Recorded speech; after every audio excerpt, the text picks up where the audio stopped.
আজকেও আমরা রাস্তাতে।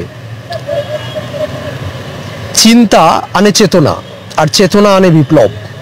স্বামীজির কথা, ওঠো জাগো লড়াই করো, লক্ষ্যে না পৌঁছানো পর্যন্ত থেমো না, স্বামীজির উক্তি। স্বামীজি আরও শিক্ষা সংক্রান্ত বিষয়ে বলতে গিয়ে বলেছেন যে education is the manifestation of perfection already in man.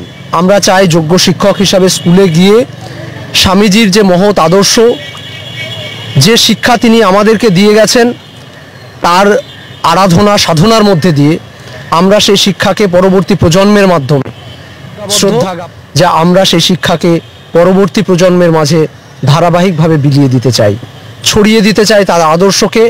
যেমনভাবে তিনি শিকাগো সম্মেলনে বক্তৃতার মাধ্যমে সারা বিশ্বের কাছে ধর্মকে সজীব এবং উজ্জীবিত করে তুলেছিলেন, আমরাও শিক্ষাকে চাই এইভাবে আমাদের পরবর্তী ছাত্র সমাজের মাঝে তার আদর্শ, তার নীতিকে ছড়িয়ে দিতে।